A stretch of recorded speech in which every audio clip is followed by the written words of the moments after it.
大家好，我是乐乐妈。您会正确煮鸡蛋吗？煮鸡蛋时直接加水煮是错的。今天教你多加这一步，鸡蛋更嫩，壳一碰就掉。如果你还认为煮鸡蛋是很简单的事情，那就大错特错了。跟我一起来看看吧。说煮鸡蛋简单的朋友，大家在煮鸡蛋的时候呢，有没有遇到这样的问题？就是煮好的鸡蛋呢，非常难剥皮，蛋皮连着蛋壳剥3分钟都剥不干净，而且呢浪费很多蛋清。是不是你也遇到过这样的情况呢？特别是喜欢吃溏心蛋的朋友。除此以外，在煮鸡蛋的过程中经常会有炸裂的现象，鸡蛋外壳直接裂开掉，里面的蛋白流到锅中，弄得到处都是。其实这主要是源于您煮鸡蛋的方式不太对。所以煮鸡蛋呢也有方法，下面呢就分享给大家，保准壳一碰就掉。首先呢，我们根据家里的人口数准备几个鸡蛋，先将其清洗一下，往里边呢加入少许的小苏打，再加入1小时盐，然后呢倒入多一些的清水没过鸡蛋，下手将食盐和小苏打搅拌溶解，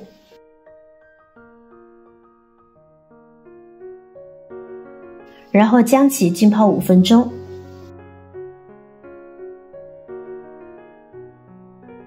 时间到，再一个个搓洗干净。在清洗的时候呢，可以用厨房纸巾进行擦洗，这样会清洗得更干净。因为鸡蛋壳表面呢有许多的细菌，甚至还会有一些残留的鸡粪。为什么要用食盐水清洗鸡蛋呢？因为食盐呢有杀菌消毒的作用，可以非常有效地杀除鸡蛋表壳的细菌，而小苏打则有助于软化污垢，这样呢会容易擦拭干净。或许有的朋友呢会觉得没有必要这么复杂的清洗，可能您不知道，鸡蛋的壳上呢是有许多细微的小孔的，如果在煮制的过程中，细菌趁机侵入，那么肠胃不好的朋友吃了也是会闹肚子的。况且在剥壳的时候再粘在鸡蛋上也是很不卫生的。现在我们再换水将其漂洗干净。做这一步的时候呢，我们可以往里边呢加入少许的白醋，多加这一步，用这样的方法煮出来的鸡蛋特别好剥壳，而且里面的营养呢也不会流失。主要的原因是由于蛋壳呢都是碳酸钙材质，而在我们煮的时候呢，提前用醋水给它浸泡一下，而这2种物质遇到之后呢，就会使鸡蛋在煮好后特别容易剥壳。先将其浸泡着备用。接下来我们起锅烧水，大火把水烧热，同时呢往里边加入1小时盐。加入食盐有2个好处，其一，盐里面的氢离子呢可以把蛋壳和膜之间的空隙增大，更方便我们来剥蛋壳。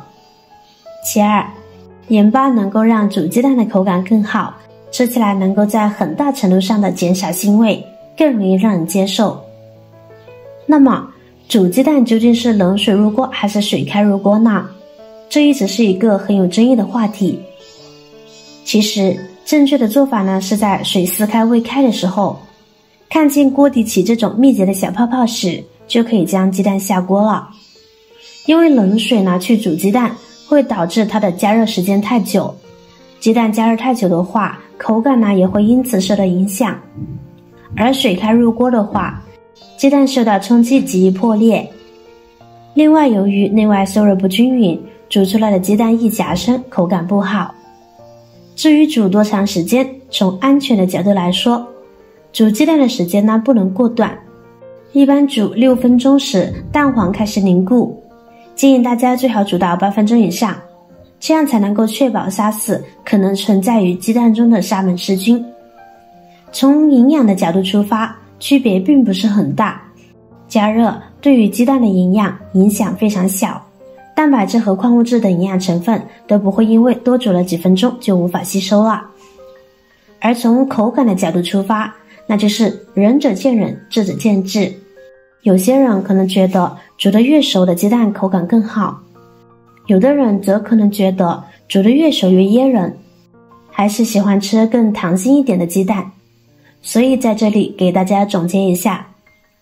对于水煮蛋来说呢，最好选择6分钟以上10分钟以下的蛋，能在安全、营养、口感上呢都兼顾好。那么具体的时间，那就根据个人口味说话了。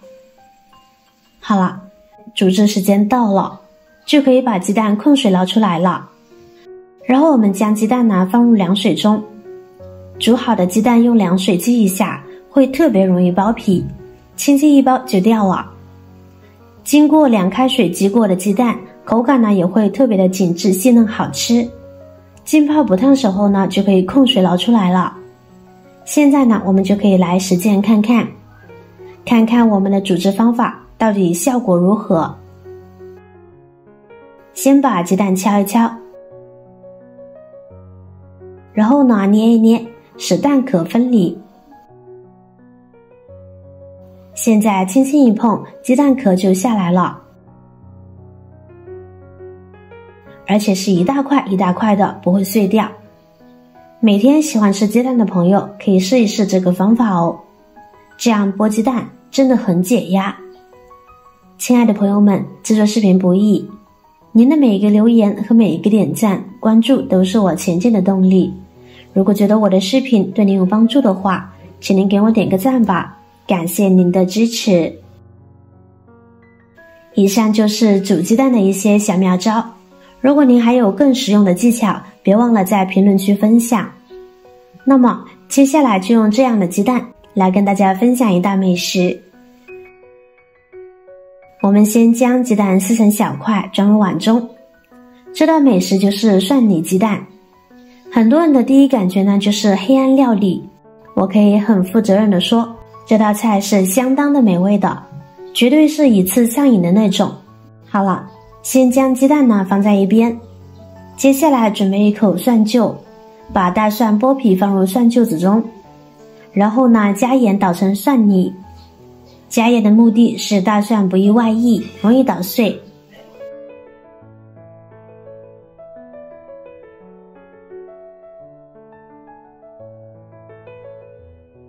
捣好后呢，我们往里边呢加入少许的生抽，然后将其搅拌均匀。经过这样处理过后的蒜泥别有一番风味。搅拌开后，我们将其倒入鸡蛋碗中，